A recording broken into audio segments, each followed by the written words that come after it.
تعریفات، تحمیدات، تمجیدات، تسبیحات، کبریائی، بزرگی، بڑائی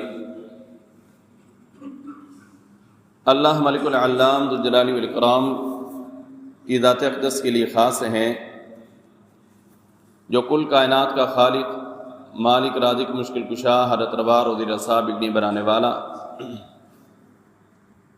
یخلق ما یشاء، جو چاہتا ہے پیدا کرتا ہے، یہب لمن یشاء اناثا، و مالک الملک، جس سے چاہتا ہے بیٹیاں عطا کرتا ہے، ویہب لمن یشاء الذکور، و مالک الملک، جس سے چاہتا ہے بیٹے عطا کرتا ہے، او یزوجہم ذکرانا و اناثا، و مالک الملک، جس سے چاہتا ہے بیٹے اور بیٹیاں عطا کرتا ہے، ویجعل من یشاء عقیما، وہ مالک الملک جو دینے پر قادر ہے، کسی کو کچھ بھی نہ دے، بانچ کر دے، اسے کوئی پوچھنے والا نہیں۔ بے شمار درود و سلام امام الانبیاء، امام الرسل، خاتم الانبیاء، خاتم الرسل، امام القبلتین، سید الثقلین، جد الحسنین، امام الہدا، خیر الورا، بدر الدجا، شمس ضحیٰ، آپ کے اور میرے راہبر، رہنما، پیشوا، مقتدی جناب محمد رسول اللہ صلی اللہ علیہ وآلہ وصحبہ وسلم کے لیے۔ اس بات میں کوئی شک نہیں ہے کہ مالک الملک کی بے شمار نعمتیں ہیں ہمارے اوپر، اس کے احسانات ہیں، بہت سارے انعامات ہیں، بہت ساری نعمتیں ہیں، اور اگر ہم انہیں شمار بھی کرنا چاہیں تو یہ ممکن نہیں ہے کہ ہم اللہ رب العالمین کے جو ہمارے اوپر انعام ہیں، جو اس کی نعمتیں ہمارے اوپر ہیں، ہمارے لیے ہیں، کہ ہم انہیں گن سکیں، شمار کر سکیں، ایسا ناممکن ہے۔ اللہ رب العالمین کی بے شمار نعمتوں میں سے ایک نعمت ماہ رمضان بھی ہے۔ رمضان المبارک کا مہینہ یہ کسی نعمت سے کم نہیں ہے، یہ اللہ رب العالمین کی بہت بڑی نعمت ہے، بہت بڑی رحمت ہے۔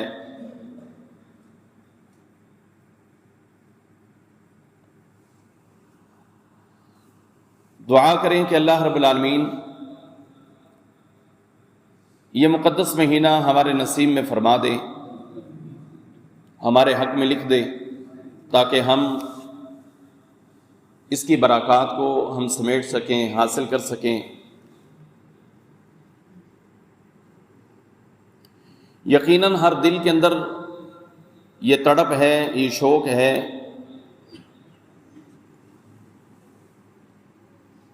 ہر مسلمان، ہر کلمہ پڑھنے والا وہ اس مہینے کا طلبگار ہے، اس کی چاہت کرتا ہے، اس کی تمنا رکھتا ہے، اس کی آرزو کرتا ہے، اور وہ دعا بھی کرتا ہے کہ اللہ یہ رمضان کا مہینہ میرے نصیب میں فرما۔ یہ ہر بندے کی، ہر مسلمان کی یہ خواہش ہے، اور ہونی بھی چاہیے۔ بعض لوگ پورا سال ہی اس کے انتظار میں رہتے ہیں، ایک رمضان گزرتا ہے تو وہ پھر یہ لالچ رکھتے ہیں، یہ تمنا رکھتے ہیں، یہ آرزو رکھتے ہیں، یہ خواہش رکھتے ہیں کہ اللہ اگلا رمضان بھی نصیب فرمانا۔ لطائف المعارف کے اندر لکھا ہے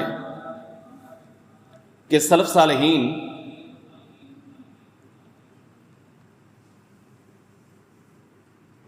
وہ دعائیں کیا کرتے تھے کہ اے اللہ رمضان المبارک کا مہینہ ہمیں نصیب فرما دے، اور پھر جب وہ رمضان کا مہینہ پا لیتے تھے تو رمضان کا مہینہ پانے کے بعد وہ مسلسل یہ دعا کرتے رہتے اگلے رمضان تک کہ یا اللہ جو اس رمضان میں ہم نے کیا ہے اسے تو قبول فرما لے۔ صرف رمضان کا مہینہ پانا ہی کافی نہیں ہے، بلکہ اس رمضان میں جو کچھ ہم کرتے ہیں، جو کوئی کام کرتے ہیں، اس کی قبولیت کی طرف جائیں، اس کے لیے دعا کریں کہ اللہ جو کچھ ہم نے کیا ہے تو اسے قبول فرما لیں۔ یاد رکھیں، یہ پوائنٹ ہے، اپنے ذہن کے اندر رکھیں۔ میں اکثر اپنے خطبات کے اندر کہتا ہوں، میرے سمیت ہم سب کو اپنی نیکی کے اوپر اترانا نہیں چاہیے۔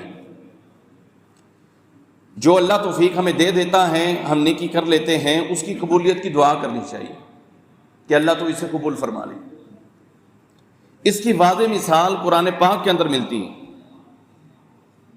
سیدنا ابراہیم علیہ السلام اور سیدنا اسماعیل علیہ السلام، ان دونوں نے مل کر کعبۃ اللہ کی تعمیر کی، اللہ کے گھر کو بنایا۔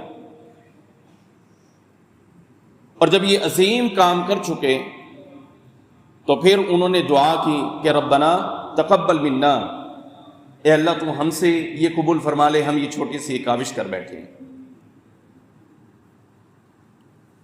ہمیں چاہیے کہ ہم رمضان میں جو کچھ بھی کرتے ہیں، پہلے تو یہ دعا کرتے رہیں کہ یا اللہ رمضان نصیب میں فرما، ابھی بھی آنے والا ہے، کسی کا کوئی پتہ نہیں۔ یہ دعا کریں، مسلسل دعا کریں، شوق پیدا کریں اپنے دل کے اندر کہ رمضان آنے والا ہے، اس کی تیاری جستجو میں لگ جائیں۔ اور اگر وہ رمضان نصیب ہو جاتا ہے تو اس میں کثرت سے اعمال کریں، اور رمضان کے گزرنے کے بعد پھر دعا کریں کہ یا اللہ جو کچھ رمضان میں کیا، 5 نمازیں پڑھی، قرآن کی تلاوت کی، اذکار کیے، نیکی کرتا رہا، برائی سے بچنے کی کوشش کرتا رہا، اور بچا بھی، اللہ تو قبول کر۔ یہ انتہائی ضروری ہے ہم سب کے لیے، ہر مسلمان کے لیے، ہر کلمہ گو کے لیے، کہ جو بھی وہ نیکی کرتا ہے اسے چاہیے کہ اپنی اس نیکی کے بعد اس کی قبولیت کی اللہ رب العالمین کے سامنے التجا کرے، دعا کرے کہ یا اللہ میرے اس عمل کو قبول فرما۔ رمضان چونکہ آنے والا ہے، اس سے پہلا مہینہ شعبان کا، پچھلے جمعہ کے اندر بھی چند ایک باتیں میں نے اس کے حوالے سے رکھی تھی۔ شعبان کا مہینہ، اللہ کے نبی صلی اللہ علیہ وسلم رمضان سے پہلے شعبان کے اندر کثرت سے روزے رکھتے تھے۔ امی جان فرماتی ہیں کہ کائنات کے امام جناب محمد رسول اللہ صلی اللہ علیہ وسلم کو میں نے دیکھا کہ آپ روزے رکھ رہے ہیں، اور یوں محسوس ہوتا تھا کہ شاید آپ چھوڑیں گے نہیں، مسلسل رکھیں گے شعبان میں۔ اور پھر فرماتی ہیں کہ ہم نے شعبان کے اندر ہی دیکھا کہ اللہ کے نبی صلی اللہ علیہ وسلم نے روزے چھوڑے، یوں لگتا تھا آپ دوبارہ رکھیں گے ہی نہیں۔ یعنی شعبان کا مہینہ یہ شروع ہوتے ہی اللہ کے نبی صلی اللہ علیہ وسلم کا معمول تھا کہ آپ اس میں روزے رکھتے تھے، لیکن 15 شعبان کے بعد ویسے ہی حدیث کے اندر باقاعدہ موجود ہے کہ آپ علیہ الصلوۃ والسلام نے منع کیا ہے کہ روزہ نہ رکھو، الا یہ کہ وہ شخص جو پورے سال میں اور پورے سال کے ہر ہفتے میں اور ہر ہفتے کے ان 2 دنوں میں جو سوموار اور جمعرات کا ہے وہ روزہ رکھتا ہے، تو اس کے لیے یہ ممانعت نہیں، وہ رکھ سکتا ہے۔ شعبان، اور خواتین کے لیے بھی یہ ایک بڑا اہم پیغام ہے۔ یقیناً تقریباً خواتین کے رمضان کے جو فردی روزے ہیں وہ کچھ نہ کچھ رہ جاتے ہیں، اور ان کے رکھنے کا جو صحیح مہینہ ہے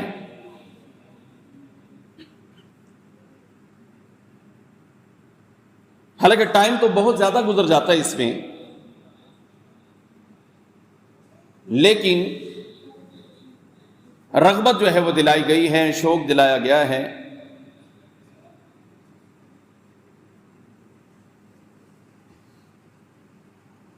کہ شعبان کا جو مہینہ ہے یہ بہترین مہینہ ہے ان خواتین کے لیے کہ جن کے رمضان کے روزے رہ گئے تھے، وہ اپنے روزے ان میں مکمل کر لیں۔ اس کے بارے میں بھی حدیث باقاعدہ موجود ہے۔ امی جان فرماتی ہیں رضی اللہ تعالی عنہ، امی عائشہ صدیقہ رضی اللہ تعالی عنہ، وہ فرماتی ہیں کہ رمضان کے روزے جو مجھ سے رہ جاتے تھے تو میں پورا سال گزرنے کے ساتھ طاقت نہیں رکھتی تھی کہ میں یہ روزے رکھ پاؤں، الا شعبان، مگر جو شعبان کا مہینہ ہے وہ فرماتی ہیں کہ اس میں مجھے یہ ہمت اور طاقت مل جاتی کہ میں اپنے چھوڑے ہوئے جو روزے ہیں وہ ان میں پورے کر لیتی تھی۔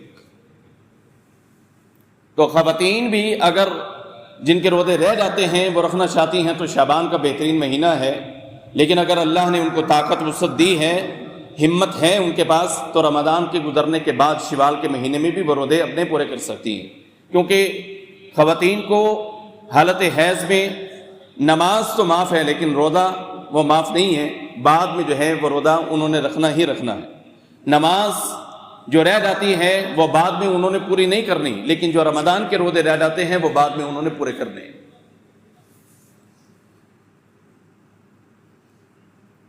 شعبان کا مہینہ،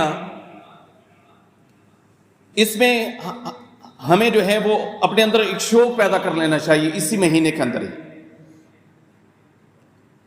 کس لیے کہ رمضان آ رہا ہے اور قریب ہے۔ اپنے آپ کو پابند کریں، نماز کے لیے پابند کر دیں، جماعت کے ساتھ نماز پڑھنے کی جو ہے وہ تیاری کریں، اور یہ بہترین مہینہ ہے جس میں روٹین جو ہے وہ بن سکتی ہے۔ اپنے آپ کو تیار کریں، مضبوط کریں۔ کرنا تو پورے سال ہے کہ پورا سال مسلمان مومن کی نماز جو ہے وہ باجماعت ہونی چاہیے، لیکن جو مسلمان سست روی کا شکار ہیں ان کے لیے بڑا بہترین موقع ہے کہ وہ تیاری کریں، اور اس شعبان کے مہینے میں اپنی تیاری کو وہ مکمل کریں، شوق کو پیدا کریں، ذوق کو بڑھائیں، باجماعت نماز کا اہتمام کریں، صف اول میں اور تکبیر اولیٰ کے ساتھ شریک ہونے کی کوشش کریں۔ یہ شوق ابھی سے ہمیں جو ہے وہ پیدا کرنا ہے تاکہ رمضان کی ہماری تیاری وہ مکمل ہو جائے۔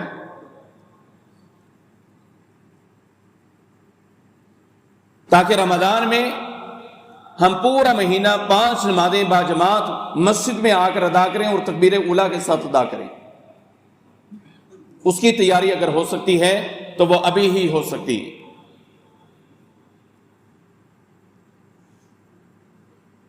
لیکن اگر آپ دنیا کی لالچ میں ہی پڑے رہے تو پھر بھلے وہ 1 مہینہ رمضان کا ہو یا پورا سال اللہ رمضان کا بنا دے تو انسان کو وہ طاقت اور قوت نہیں حاصل ہو سکتی، وہ پھر شوق نہیں پیدا ہو سکتا۔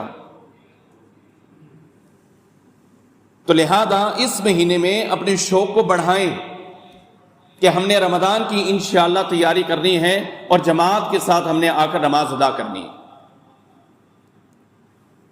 رسول اللہ صلی اللہ علیہ وسلم فرماتے ہیں کہ جماعت کے ساتھ نماز پڑھنا اکیلے نماز پڑھنے سے 25 درجے بہتر ہے۔ اللہ کے نبی صلی اللہ علیہ وسلم فرماتے ہیں کہ جماعت کے ساتھ نماز پڑھنا اکیلے نماز پڑھنے سے 27 درجے بہتر ہے۔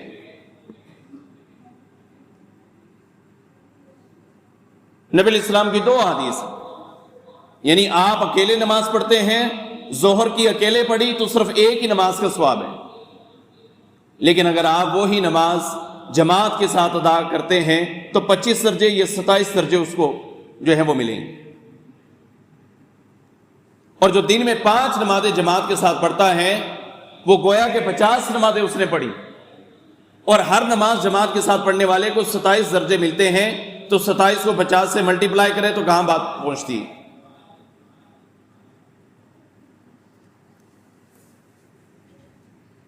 جماعت کے ساتھ نماز اور پھر تکبیر اولیٰ، اس کی تیاری بھی ہم نے اس مہینے میں کرنی ہے، اس لیے بھی کہ اللہ کے نبی صلی اللہ علیہ وسلم فرماتے ہیں کہ جو بندہ بھی تکبیر اولیٰ کے ساتھ 40 دن کی نمازیں ادا کرتا ہے، 40 دن 40 یوما، جس بندے نے تکبیر اولیٰ کے ساتھ 40 دن کی نمازیں پڑھی، نبی کائنات علیہ السلام فرماتے ہیں اس بندے کے لیے 2 براءت ہیں، 2 چیزوں سے اس کی برات کا اعلان ہے، 2 چیزوں سے اس کی آزادی،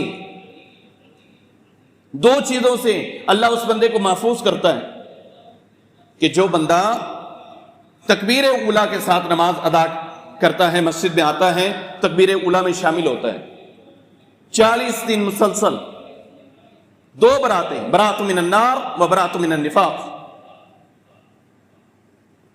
ایک اللہ رب العالمین اس کو جہنم کی آگ سے برات کر دیتا ہے، اسے آزاد کر دیتا ہے، اس کا اعلان کر دیتا ہے کہ یہ جہنم میں نہیں جا سکتا۔ وَبَرَأْتُ مِنَ النِّفَاقِ، اور 40 دن مسلسل مسجد میں تکبیر اولیٰ کے ساتھ نماز پڑھنے والا، اللہ اس کے دل کو صاف کر دیتا ہے کہ اس کے دل میں نفاق، منافقت نہیں پیدا ہوتی۔ اللہ نفاق سے بھی بچاتا ہے اور اللہ اسے جہنم سے، اس کی آگ سے بھی بچاتا ہے۔ کس بندے کو؟ کہ جس نے 40 دن مسلسل نماز پڑھی ہے، جماعت کے ساتھ پڑھی ہے، اور تکبیر اولیٰ کے ساتھ اس نے پڑھی ہے، تکبیر اولیٰ میں وہ شریک ہوا ہے۔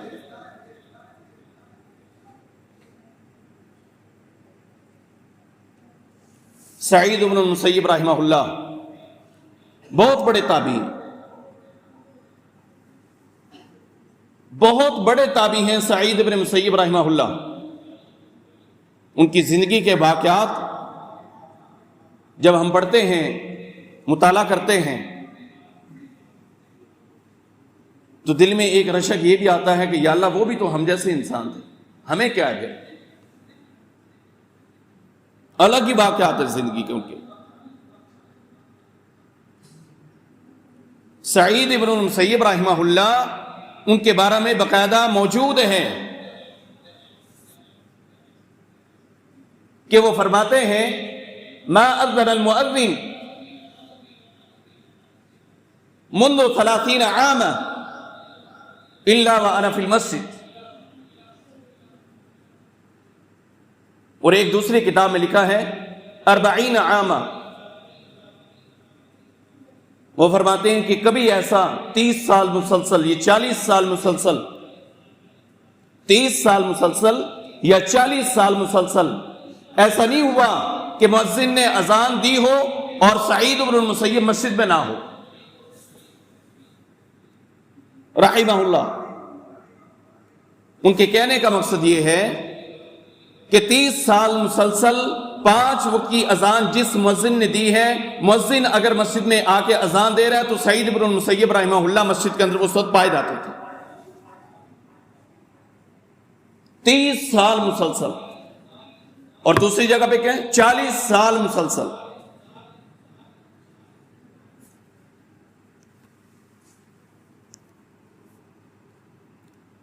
ربیعہ بن یزید رحمہ اللہ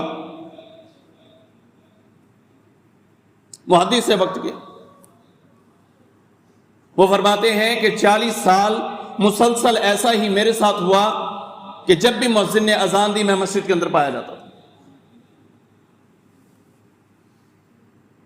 الا ان اکون مریضا او مسافرا۔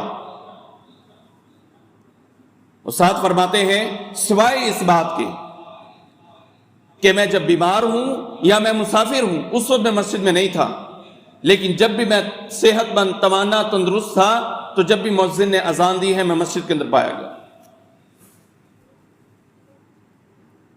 یہ ہمارے سلف صالحین، اللہ عزتیں ایسے نہیں دیتا، اللہ وقار ایسے نہیں دیتا، اللہ مقام ایسے نہیں دیتا۔ وہ قربانیاں لیتا ہے، قربانیاں مانگتا ہے، اور جنہوں نے قربانیاں دی آج ہم کھڑے ہو کر ان کا نام لے رہے ہیں، اور گزرے ہوئے انہیں سینکڑوں سال گزر چکے ہیں۔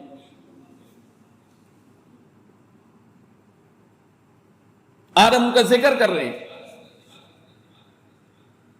کس لیے؟ کہ ان کا جو تعلق باللہ تھا، اللہ کے ساتھ تعلق تھا، یہ شوق تھا کہ ہم نے مسجد میں نماز ادا کرنی ہے، با جماعت ادا کرنی ہے، اور تکبیر اولیٰ کے ساتھ ادا کرنی ہے۔ اللہ پھر ان کے نام بھی باقی رکھتا ہے، آج ان کا نام باقی۔ یہ مہینہ، اس مہینے میں تگ و دو کریں، شعبان کے مہینے میں کوشش کریں، اپنی عادت کو تبدیل کریں، ذہن کو بنائیں، ذوق کو بڑھائیں، شوق کو بڑھائیں کہ میں نے مسلسل پورا 1 مہینہ رمضان کا اور اس کے بعد بھی میں نے نماز با جماعت ادا کرنی ہے، کبھی پیچھے نہیں رہوں گا۔ کیا خیال ہے، ہمیں یہ بڑھانا چاہیے کہ نہیں؟ اگر دنیا کے پیچھے لگے رہے تو اللہ رب العالمین نے قرآن پاک میں فرمایا ہے کہ جو دنیا کے پیچھے لگے رہیں گے ہم پورا دیں گے، ان کو دنیا کا پورا بدلہ دیں گے۔ نوفی الیہم اعمالہم، دیں گے، پورا عمل دیں گے، جو انہوں نے کام کیا تھا دنیا کی غرض سے وہ دیں گے، لیکن فرمایا کہ آخرت میں ان لوگوں کا پھر کوئی حصہ نہیں ہے، آخرت میں کوئی حصہ نہیں۔ جو لوگ دنیا کے پیچھے لگے رہے، دنیا کے پیچھے چلتے رہے، ہم دیں گے، ان کی دنیا کی محنت ہے، انہوں نے کوشش کی، انہوں نے کاوش کی، وہ دوڑے بھاگے۔ اور ایک معنی اس کا یہ بھی ہے، الحیات الدنیا سے مراد وزینتہا، جو زینتہا ہے، اس کے لفظ کا ایک معنی یہ ہے کہ اگر آپ ریاکاری کرتے ہوئے بھی کوئی عمل کرتے ہیں، اللہ کہتے ہیں ہم دنیا میں پورا کریں گے۔ کوئی پروٹوکول چاہتا ہے اسے ملے گا، کوئی دنیا کی شہرت چاہتا ہے اسے ملے گی، دیں گے، ہم دیں گے، دنیا میں دیں گے، لیکن آخرت میں کوئی حصہ نہیں۔ اگر آخرت میں کسی نے حصہ لینا ہے تو پھر اسے دنیا میں عاجزی اختیار کرنی پڑے گی، دنیا میں جھک کے رہنا پڑے گا، انکساری منکسر المزاج اسے بننا پڑے گا۔ اگر وہ بنتا ہے تو پھر اللہ رب العالمین کی ذمہ داری ہے، اللہ اسے رفعت اور بلندی بھی دیتا ہے۔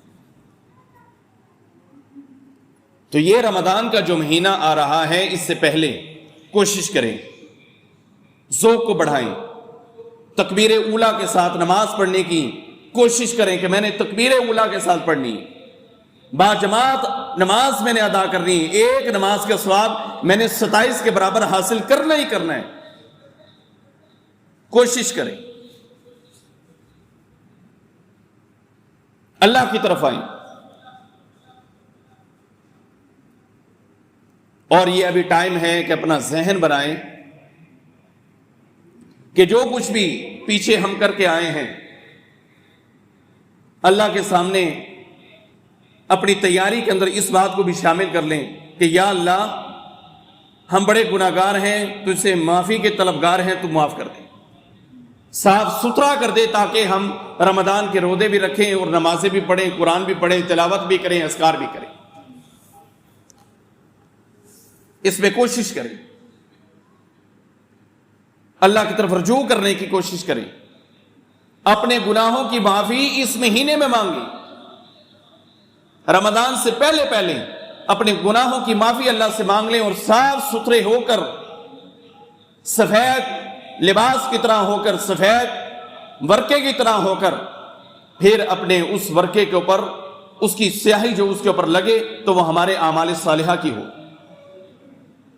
ہماری نماز کی ہو، ہمارے روزے کی ہو، زکوٰۃ کی ادائیگی کی ہو، صدقات کی ہو، خیرات کی ہو، اچھائی کی ہو، اچھے اعمال کی ہو، اچھے اخلاق کی ہو، اچھے کردار کی ہو، اچھی گفتار کی ہو۔ اس مہینے میں موقع ہے کہ ہم اس میں کریں۔ اور جو لوگ یہ سمجھتے ہیں کہ میں بعد میں معافی مانگ لوں گا، تو موت کسی کو ٹائم نہیں دیتی، وہ ٹائم کب آ جائے اس کا کسی کو علم نہیں ہے، کسی کو پتہ نہیں، کسی کو شعور نہیں ہے۔ اپنے آج کے عمل کو کل کے اوپر مت چھوڑیں، پہلی فرصت میں اللہ کے سامنے سرب سجود ہو جائیں۔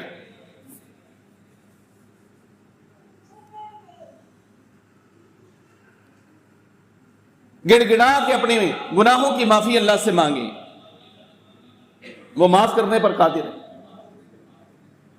اس کی رحمت کو قید نہ کریں، اس کی رحمت کی پابندی نہ لگائیں۔ رات یہی غوری ٹاؤن 4A سے میرے ایک فون آیا، کسی سے انہوں نے سنا تھا کہ جو نمازیں رہ جاتی ہیں 20 سال 30 سال، بندہ بالکل مدہوش رہا ہے، اسے نماز کی ہوش ہی نہیں تھی، میں نے پڑھنی کہ نہیں پڑھنی، اب ایک عمر میں پہنچا اور اسے احساس ہوا کہ نماز پڑھنی چاہیے، تو وہ چاہتا تھا کہ میں معافی مانگوں اور پچھلی ساری کی ساری معاف ہو جائیں۔ تو وہ بیچارے کسی اور مسجد میں جاتے تھے نماز پڑھنے کے لیے، تو ادھر سے انہوں نے سنا کہ اب جو آپ پڑھنے لگ گئے ہیں یہ آپ کی لکھی جا رہی ہیں، لیکن جو پیچھے رہ گئی ہیں نا اس کی سزا ملے گی جتنی مرضی توبہ کر لو۔ بہرحال میں نے تسلی دی، کیونکہ میں موٹیویشنل سپیکر ہوں، ہم تو دل نہیں نہ توڑتے کسی کا، کیوں؟ اللہ نہیں توڑتا، قرآن نہیں توڑتا، قرآن کہہ رہے ہیں ان الحسنات یذہبن السیئات، آپ کی اچھائیاں آپ کی برائیوں کو مٹا دیتی ہیں۔ میں نے کہا جو پیچھے ہو گیا آپ اس کی معافی مانگیں، توبہ کریں، توبہ بھی پکی اور سچی کریں، اور یہ عہد کریں کہ یہ چھوڑنے والا کام میں دوبارہ نہیں کروں گا۔ جو نماز چھوڑی تھی اب یہ دوبارہ نہیں یہ کروں گا، چھوڑوں گا نہیں، اس گناہ کا اعادہ نہیں ہوگا، اللہ کے سامنے جھکوں گا، نمازیں پڑھوں گا، خیرات کروں گا، سارے اچھے اعمال کروں گا۔ آپ توبہ کریں اور امید لگا لیں کہ میرا مالک معاف کرنے پر قادر ہے۔ اگر وہ 100 بندوں کے قاتل کو معاف کر سکتا ہے تو ہمیں اور تمہیں کیوں نہیں معاف کر سکتا؟ کیا خیال ہے؟ اللہ کی رحمت کو محیط نہ کریں، اللہ کی رحمت کو قید نہ کریں، اسے گھیرا نہیں جا سکتا اس کی رحمت کو، کیونکہ وہ مالک ہے۔ وہ تو ایک مرتبہ بندہ صرف یوں منہ بنا لیتا ہے، رونے والا منہ بنا لیتا ہے تو میرا مالک معاف کر دیتا ہے۔ کسی کا آنسو کا قطرہ صرف یوں آنکھ سے نکلے اور رخسار پر ہی خشک ہو جائیں، میرا مالک تو اسے بھی معاف کر دیتا ہے۔ اور یہ جو 100 بندوں کا قاتل ہے، یہ ابھی رمضان کے اندر یہ انشاءاللہ مسلسل چلے گا۔ اس نے کیا کیا تھا؟ کوئی 2 رکعت نماز پڑھی تھی؟ نہیں پڑھی تھی۔ کیا اس نے اللہ کو یہ کہا تھا بہت گناہ گار ہوں، 100 بندوں کا قاتل ہوں، معاف کر دے؟ یہ کہا تھا؟ حدیث میں آتا ہے یہ بھی نہیں کہا تھا۔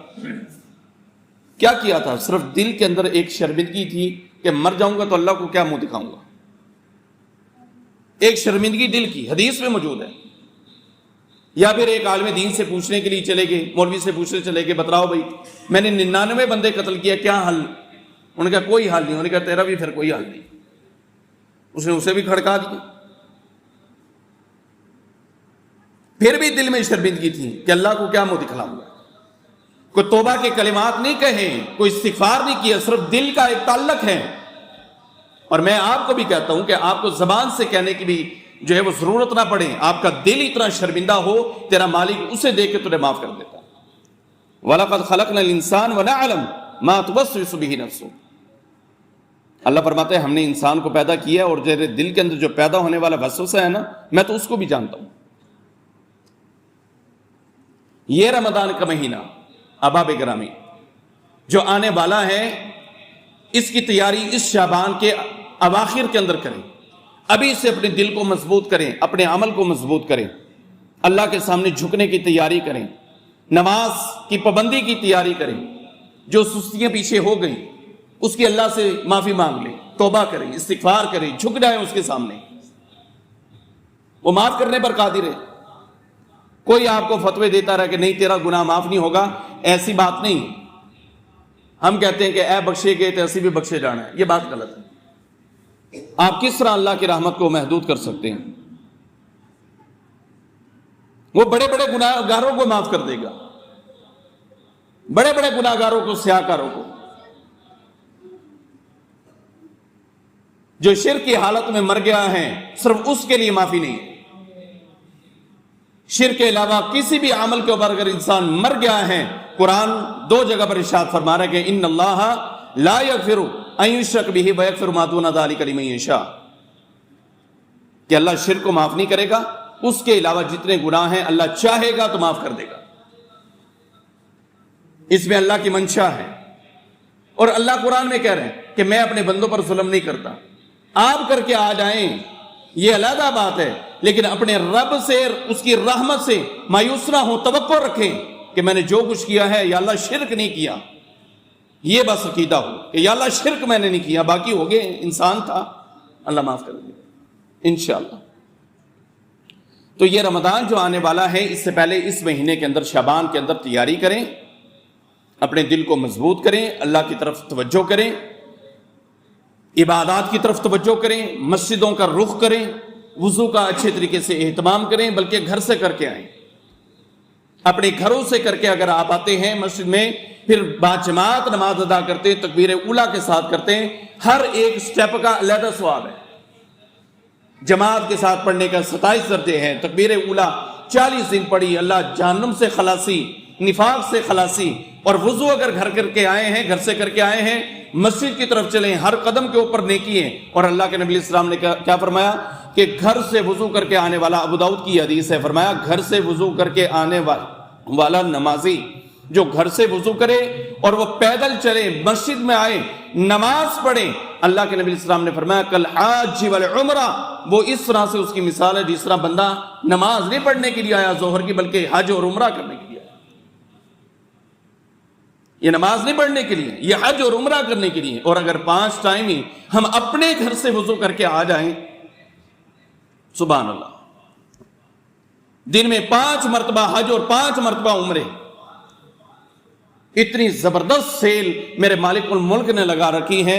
اے بندے، تو اپنے رب سے پھر غافل کیوں ہے؟ ذرا سوچو اس بات کے اوپر. اگلا جمعہ وہ بھی رمضان سے پہلے آئے گا، اسی حوالے سے انشاءاللہ بات چیت ہوگی. اور پھر رمضان کا مہینہ اللہ ہم سب کے نصیب میں فرما دے، اللہ ہم سب کے نصیب میں فرما دے. بڑا ہی شان، رتبے اور مقام والا مہینہ ہے. اس کی صفات میں اگلے جمعہ کے اندر جب بیان کروں گا تو بڑی امید ہے انشاءاللہ ہمارے دل کے اندر وہ شوق، وہ ولولہ، وہ ایک جوش و خروش پیدا ہوگا کہ اس رمضان کو تو میں نے گنوانا نہیں ہے، میں نے کوشش کرنی ہے تاکہ میری بخشش اور میری رحمت ہو سکے، میرے اوپر اللہ کی رحمت ہو سکے، اللہ مجھے اس کے بدلے میں معاف فرما دے. تو تمام ساتھی وقت کے اوپر تشریف لایا کریں. سارے بچوں سے میری درخواست ہے کہ بچے ایک تو آیا کریں، علیحدہ علیحدہ ہو کر بیٹھا کریں، کوئی بچہ جو ہے وہ بات نہ کیا کرے آپس میں، جمعے کے ماحول کو ڈسٹرب نہ کریں. جو بڑے لوگ ہیں ان سے بھی میں کہوں گا کہ ماحول کو ڈسٹرب بالکل نہ کیا کریں.